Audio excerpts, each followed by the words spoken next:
नमस्कार दोस्तों, स्वागत है आप सभी का हमारे YouTube चैनल सक्सेस की 98 में। आज हम देखने वाले हैं इतिहास से एक ऐसे शख्सियत के बारे में।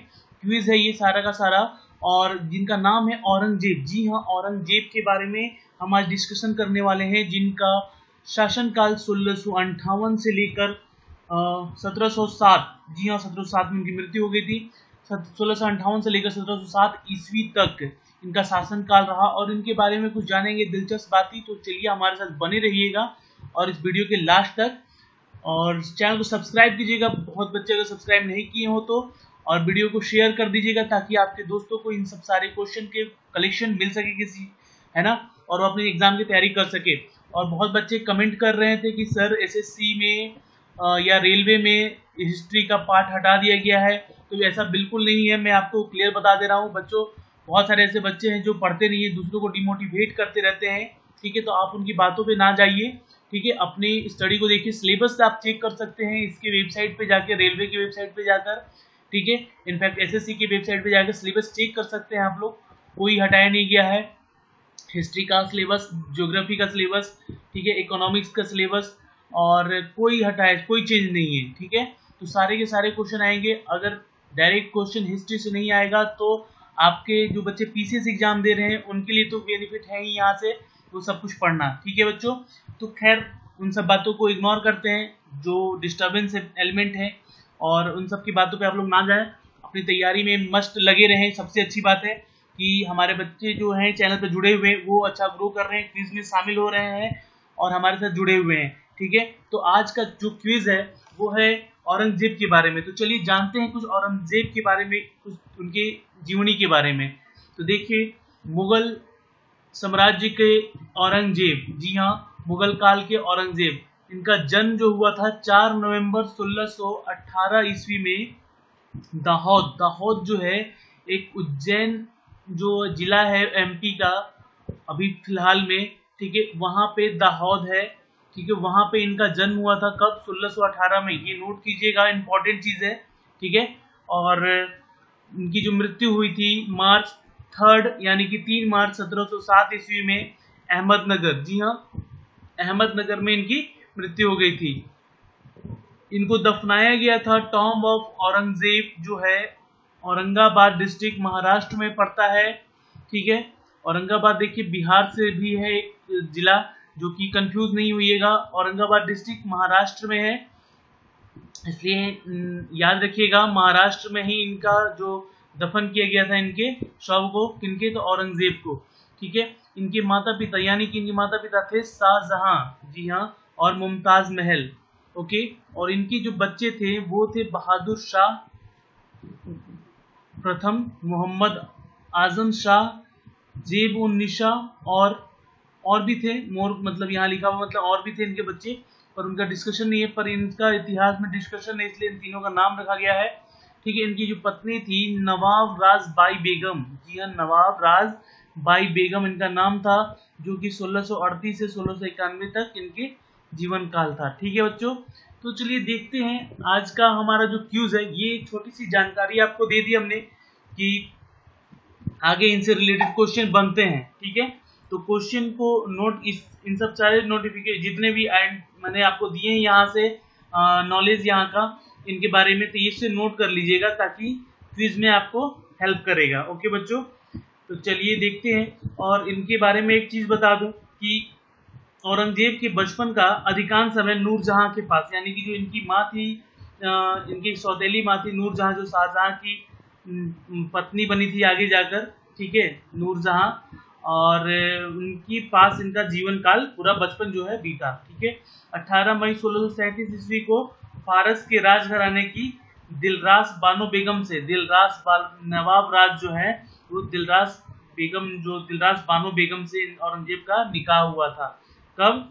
1637 ईस्वी में, ठीक है। ये 1600 इनका जीवन काल नहीं था बच्चों, ये बता दो 1637 में इनकी विवाह हुआ था, ठीक है। और 1638 से 1691 तक ये इनकी धर्मपत्नी के रूप में बनी रही थी, ठीक है। चलिए अब हम देखते हैं आज का क्विज कि औरंगजेब का जन्म कहाँ हुआ था, तो ये देखिए उज्जैन के दोहार नामक स्थान पर हुआ था। ये पहले मैंने आपको डिस्कस किया अभी पहले पेज पे, ठीक है। तो ये आंसर है इसका ए, उज्जैन के दोहार नामक स्थान में। आपको भी आंसर पता होगा तो आप लोग नीचे कमेंट बॉक्स में जाकर नीचे कमेंट जरूर कीजिएगा, ओके। कमेंट करना बहुत मस्त है। चलिए अगला हम क्वेश्चन देखते हैं कि बादशाह बनने से पहले औरंगजेब कहाँ का गवर्नर था। चलिए इसका आंसर आप लोगों से मैं चाहूंगा, क्योंकि इसका डिस्कशन नहीं बताया मैंने अभी आपको, पर इसका आंसर मैं आप लोगों से चाहूंगा, इसका आंसर जरूर करें आप। बादशाह बनने से पहले औरंगजेब कहाँ का गवर्नर था। चलिए आंसर है इसका ए, यानी कि दक्कन। जी हाँ, दक्कन का एक गवर्नर था। कौन? तो औरंगजेब। जी हाँ बच्चों, और एक चीज मैं बता दूं यहाँ पे आपको कि आगरा पर कब्जा कर जल्दबाजी में औरंगजेब ने अपना राज्याभिषेक अब्दुल मुजफ्फर यानी कि मोहम्मदुद्दीन मुजफ्फर औरंगजेब बहादुर आलमगीर की उपाधि से 31 जुलाई 1658 को करवाया था। ये नोट कीजिएगा, आगे हो सकता है कि क्वेश्चन इससे रिलेटेड मिलेगा, ठीक है। तो इन्होंने अपना नाम राज्याभिषेक करवाया था कब? 1658 में। जी हाँ, इनका शासनकाल यहीं से शुरू होता है, ठीक है, 31 जुलाई को। ये इंपॉर्टेंट है क्वेश्चन, इसलिए नोट कीजिएगा। चलिए अगला हमारा सवाल है, औरंगजेब ने अपने कितनी बार अपना राज्याभिषेक करवाया। एक तो 31 जुलाई को करवाया था, ठीक है। फिर उसके बाद देवराई का युद्ध में सफल होने के बाद 15 मई 1659 को औरंगजेब ने दिल्ली में प्रवेश किया और शाहजहां के शानदार महल में 5 जून 1659 को दूसरी बार अपना राज्याभिषेक करवाया। इट मीन्स कि इसका आंसर होगा सी, 2 बार। एक बार कब? एक बार जब इन्होंने 1658 में 31 जुलाई को करवाया, और दूसरा कब? 5 जून 1659 को। ये दोनों डेट याद रखिएगा, 31 जुलाई 1658 और 5 जून 1659। जी हाँ, ये 2 बार इनका राज्याभिषेक हुआ। और ये दूसरा कब हुआ था? तो दिल्ली में, जब इन्होंने शाहजहां के शानदार महल में अपना राज्याभिषेक करवाया था, ठीक है। औरंगजेब के अगला हमारा सवाल है, औरंगजेब किस नाम से सिंहासन पर बैठा। तो अभी मैंने बताया कि अब्दुल मुजफ्फर मोहम्मदुद्दीन मुजफ्फर औरंगजेब बहादुर आलमगीर। जी हाँ, तो बी है आंसर इसका। औरंगजेब आलमगीर के नाम से जाना गया था, और इस नाम से ही सिंहासन पर बैठने का ये इन्होंने तख्ता अपना शामिल किया। चलिए बच्चों, आंसर आप भी साथ साथ कमेंट करते रहिएगा, ठीक है। और मैं बता दूं कि जो बच्चे अभी तक हमसे नहीं जुड़े हैं वो प्लीज जाके चैनल को पहले तो सब्सक्राइब कर लें, ठीक है। उसके बाद शेयर करें वीडियो को अगर पसंद आए तो, ठीक है। और बेल के आइकन को दबा लीजिएगा ताकि जो नोटिफिकेशन है आपको मिलता रहे। चलिए इसी के साथ अगला हम सवाल देखते हैं बच्चों। गद्दी पर बैठने के बाद औरंगजेब ने कौन सा कर समाप्त कर दिया। गद्दी पर बैठने के बाद औरंगजेब ने कौन सा कर समाप्त कर दिया। चलिए इसका आंसर जल्दी से नीचे जाके कमेंट कीजिए कमेंट बॉक्स में।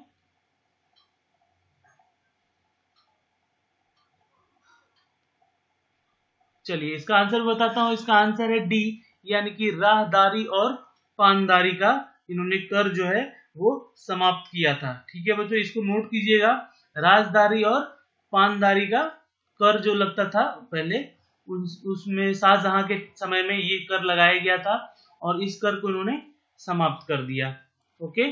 चलिए अगला हमारा सवाल है कि औरंगजेब ने किसकी सलाह से इस्लामी ढंग से शासन किया। हुमायूं, बाबर, उलेमा या हुकुम। ठीक है, तो आंसर अगर आपको पता है तो जल्दी से कमेंट कीजिएगा। चलिए बच्चों जल्दी से इसका आंसर कमेंट कीजिए, जितने भी आंसर हैं आपको, अगर आपके आंसर आपके पास सही है तो जरूर कमेंट कीजिएगा। इसका आंसर बहुत इंपॉर्टेंट है, ये क्वेश्चन पूछा गया है आपके रेलवे के एग्जाम में, इसलिए ये क्वेश्चन फिर से आपको लाकर दिया हूं कि आपको ये याद रहे। तो इसका आंसर है उलेमा। जी हाँ, उलेमा इसका आंसर है। औरंगजेब ने इन्हीं की सलाह पर इस्लामी ढंग से शासन किया। मीर मोहम्मद हाकिम कौन थे? Who was the governor? Mir Mohammad Hakim, तो ये कौन थे? तो मीर मोहम्मद हाकिम जो थे औरंगजेब के एक गुरु थे। जी हाँ बच्चों, आंसर है ए, औरंगजेब के गुरु थे, ठीक है। याद रखिएगा, जो कि सुन्नी धर्म को मानता था। कौन? तो मीर मोहम्मद हकीम, एक सुन्नी धर्म है इस्लाम में, ठीक है, इस्लाम का ही एक सुन्नी और शिया दो माने जाते हैं, ठीक है। उसे जिंदा पीर भी कहा गया, किसे? तो औरंगजेब को। जी हाँ, और ये मीर मोहम्मद जो कहता था कि सुन्नी धर्म का पालन करके औरंगजेब, इसके गुरु जो थे मीर मोहम्मद, ये ने फॉलो किया कि इसको सुन्नी धर्म को, और ये जो थे औरंगजेब, ठीक है, औरंगजेब जो थे ये जिंदा पीर के नाम से भी जाने जाते थे, ठीक है। चलिए, और एक चीज बता दूं कि जय सिंह और शिवाजी के बीच पुरंदर के संधि यानी कि 22 जून 1665 को संपन्न हुआ था। उसके बाद 1666 ईस्वी को आगरा के किले के दीवाने आम में, ठीक है, औरंगजेब के समक्ष शिवाजी उपस्थित हुए और वहां शिवाजी को कैद करके जयपुर भवन में रख दिया गया, ठीक है। इसके द्वारा, तो औरंगजेब के द्वारा। देखिए यहाँ पे ये जो मैं आपको एक छोटी सी स्टोरी बता रहा हूँ, इसको नोट कीजिएगा, इनसे क्वेश्चन बनते हैं आपके एग्जाम में, कि औरंगजेब ने किसको कैद किया था जयपुर के भवन में। ये क्वेश्चन एक बन सकता है यहाँ पे, तो नोट कीजिएगा, शिवाजी को कैद किया था इन्होंने, मराठा जो शिवाजी थे उनको कैद करके जयपुर के भवन में रखा था, जो कि इस्लाम नहीं स्वीकार करने के कारण, और इन्होंने सिखों के 9वें गुरु तेग बहादुर की हत्या भी कर दी थी, ठीक है। औरंगजेब ने 1675 ईस्वी में दिल्ली में करवा दी थी इनकी हत्या। जी हाँ,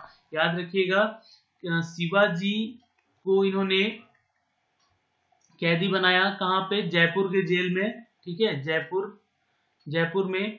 और उसके बाद इन्होंने फिर तेग बहादुर जो 9वें गुरु थे, ठीक है, 9वें गुरु थे सिखों के, तो उनको भी इन्होंने इनकी हत्या करा दी थी, ठीक है, औरंगजेब ने। ओके, याद रखिएगा, औरंगजेब जो थे ये इन्होंने हत्या कराई थी। 9वें गुरु जो थे तेग बहादुर सिंह, इनकी हत्या करा दी थी औरंगजेब ने।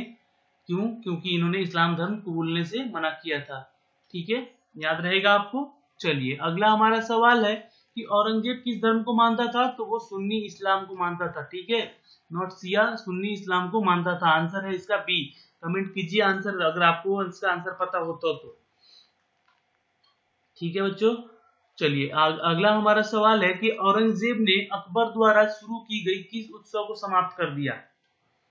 चलिए, इसका आंसर अगर पता है तो जरूर बताएं, कमेंट करते रहिए। देखिए, आंसर कमेंट कीजिएगा तो आप सभी को फायदा होगा, क्वेश्चन याद रहेगा, ठीक है बच्चों। और क्वेश्चन अगर याद नहीं रहा तो क्वेश्चन वहां पे जाके आप गलत कर सकते हैं एग्जाम में, तो इसलिए एक बार क्वेश्चन का आंसर जरूर कमेंट कर दीजिए ताकि आपको आंसर याद रहे। ओके, चलिए, तो इसका आंसर मैं बता रहा हूं कि इसका आंसर है नौरोज उत्सव तथा झरोखा दर्शन। ये एक अकबर द्वारा चलाई गई उत्सव थी, ठीक है, जिसका नाम था नौरोज उत्सव और झरोखा दर्शन, इसको इन्होंने औरंगजेब ने समाप्त किया था। ये बहुत फेमस था। औरंगजेब ने राज्य की गैर मुस्लिम जनता पर कौन सा कर लगाया था? ठीक है, तो ये बताइए, आंसर बहुत इंपॉर्टेंट है। तो देखिए, इसका आंसर के लिए मैं बता दे रहा हूँ कि औरंगजेब ने 1679, जी हाँ, 1679 ईस्वी में इन्होंने क्या किया था कि जजिया कर को पुनः लागू किया था, ठीक है, गैर मुस्लिम जनता पर, ठीक है, जजिया, इसका आंसर है जजिया। कब लागू किया था? तो 1679 में इन्होंने जजिया कर को पुनः लागू किया था। ये जजिया कब लागू हुआ था? तो अकबर के समय ही जजिया लागू कर दिया जा चुका था, ठीक है। चलिए, अगला हमारा क्वेश्चन है कि हिंदू त्योहार को सार्वजनिक रूप से मनाने पर किसने रोक लगाई? ऑब्वियस सी बात है कि औरंगजेब ही इस्लाम धर्म को इन्होंने कबूल किया था और वो चाहते थे कि हर कोई इस्लाम धर्म को कबूल करे, ठीक है, तो इन्होंने हिंदू धर्म के जितने भी त्योहार हैं इनको सार्वजनिक रूप से मनाने पर रोक लगाई थी, ठीक है। आंसर है ए। आंसर याद रखिएगा, एक क्वेश्चन पूछ चुका है रेलवे में। अपने व्यक्तिगत चरित्र गुणों के कारण औरंगजेब को किस नाम से जाना जाता था? क्रूर पीर, शाही पीर, जिंदा पीर। देखो, अभी मैंने आपको बताया थोड़ी देर पहले कि इनको जिंदा पीर के नाम से जाना जाता था, ठीक है बच्चों। आंसर देखिए, कमेंट करते रहिए क्वेश्चन देखकर, और क्वेश्चन को नोट करना है तो वीडियो को पॉज कीजिएगा, उसके बाद क्वेश्चन का आंसर जरूर लिख लीजिएगा, है ना। चलिए, औरंगजेब ने अपनी बेगम के आग्रह पर ताजमहल की प्रतिकृति का निर्माण कहाँ करवाया? सेम एज इट इज जो दिखने में लगता है वो है बीबी का मकबरा, जी हाँ, जो कि औरंगाबाद महाराष्ट्र में इन्होंने बनवाया था, ठीक है बच्चों, याद रखिएगा, औरंगाबाद महाराष्ट्र में इन्होंने बनवाया था। कब बनवाया था? तो 1679 यानी कि 1679 में इन्होंने बीबी का मकबरा नाम से वो बनवाया था, जो कि औरंगाबाद महाराष्ट्र में है। ठीक है, चलिए अगला हमारा सवाल है कि ताजमहल की प्रतिकृति को किस नाम से जाना जाता था। अभी मैंने आपको बताया, इसका आंसर है बी, यानी कि बीबी का मकबरा यानी कि द्वितीय ताजमहल इसको कहा जाता है। पर वो दिखने में जितना ताजमहल सुंदर है उतना नहीं है। वो भी एक मकबरा है, ये भी एक मकबरा है, पर वो उसमें जो कलाकृति थी शाहजहां की समय की ताजमहल की, उसकी कुछ अलग ही रौनक थी और आज भी है। ठीक है, और वैसे बीबी का मकबरा आप भी देखने जा सकते हैं, औरंगाबाद जो महाराष्ट्र जिले में है, महाराष्ट्र के एक जिला में है। ठीक है, चलिए औरंगजेब की मृत्यु कब हुई। तो औरंगजेब की मृत्यु का आंसर देखिए आप कीजिए, यहाँ पे मैंने आपको स्टार्टिंग में बताया था। ठीक है, तो कमेंट कीजिए नीचे जाके, बहुत बच्चे कमेंट नहीं कर रहे हैं, हमारे साथ क्विज में बने रहिए आप लोग, है ना। और देखो नोटिफिकेशन नहीं जा रहा है तो आप लोग एक बार जरूर प्लेलिस्ट खोलकर चेक कर लें कि वीडियो अपलोड हुआ है या नहीं। ठीक है, जरूर से जरूर प्लेलिस्ट ओपन करके, चाहे वो लाइफ साइंस का हो या फिजिक्स का हो या फिर हिस्ट्री का हो या मैथ्स का हो या रीजनिंग का हो, किसी का भी हो, प्लेलिस्ट खोल के जरूर आप लोग एक बार अपडेट कर लें कि यहाँ वीडियो अपलोड हुआ है कि नहीं। ठीक है बच्चों, हमारे जितने भी वीडियो है वो अपलोड कर दिए जाते हैं प्लेलिस्ट में, तो जरूर से हमारे चैनल पर जाइए, प्लेलिस्ट में जाइए, वहां पे फोल्डर है हर सब्जेक्ट का, जो भी सब्जेक्ट पढ़ना है उसका एक फोल्डर बना हुआ है, आप वहां से सारे वीडियो देख सकते हैं। ओके, चलिए तो इसका आंसर है ए, यानी कि 1707 ईस्वी में। ठीक है, डेट मैंने बताया था अभी आपको स्टार्टिंग में कि इनकी मृत्यु कब हुई थी, वो फर्स्ट पेज पे है, नोटिफाई है, वो आप जरूर देखिएगा। ओके, चलिए मैं बता दे रहा हूं वैसे, है ना, 20 फरवरी को 1707 ईस्वी में इनकी मृत्यु हुई थी। ये नोट कीजिएगा, इंपॉर्टेंट है, क्वेश्चन ये पूछ सकता है।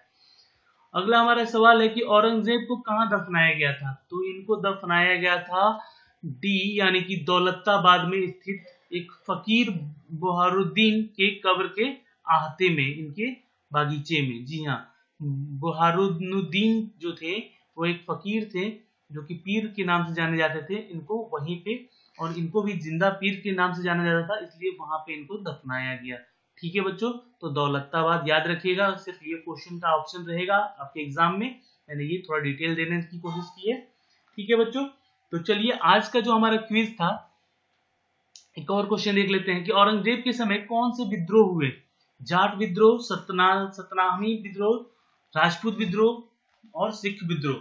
देखो जो जाट विद्रोह था ये हिंदुओं का विद्रोह था। ठीक है, सतनामी जो था ये भी हिंदुओं का विद्रोह था, राजपूत विद्रोह और सिख विद्रोह भी एक हिंदू धर्म का ही विद्रोह था, और ये सभी, इसका आंसर है सभी, यानी कि औरंगजेब के समय ये सारे के सारे विद्रोह किए गए थे बच्चों। ठीक है, तो नोट कीजिएगा, और इंपॉर्टेंट क्वेश्चन है, और हमारे साथ बने रहने के लिए आपका बहुत बहुत धन्यवाद है। सक्सेस की 98 को सब्सक्राइब करके चैनल को लाइक कीजिएगा, शेयर कीजिएगा वीडियो को। ठीक है, और वीडियो को लाइक कीजिएगा। आज के लिए इतना ही, मिलते हैं हम एक अगले मुगल शासक के शासनकाल के बारे में जानेंगे, और उसके बाद भारत का इतिहास और भी देखेंगे, जो कि आपके क्वेश्चन से रिलेटेड है, आपके एग्जाम से रिलेटेड है। ठीक है बच्चों, इतना अगर आप लोगों ने पढ़ लिया है मुगल साम्राज्य के बारे में तो काफी है, इससे ज्यादा नहीं क्वेश्चन आते हैं एग्जाम में। ठीक है, और हम अगले जो वीडियो देंगे उसमें भी एक मुगल साम्राज्य के बारे में डिस्कशन होगा, जो कि नेक्स्ट वीडियो यानी कि पार्ट 9 में आएगा। ठीक है बच्चों, तो तब तक के लिए धन्यवाद, मिलते हैं आपसे अगले वीडियो में।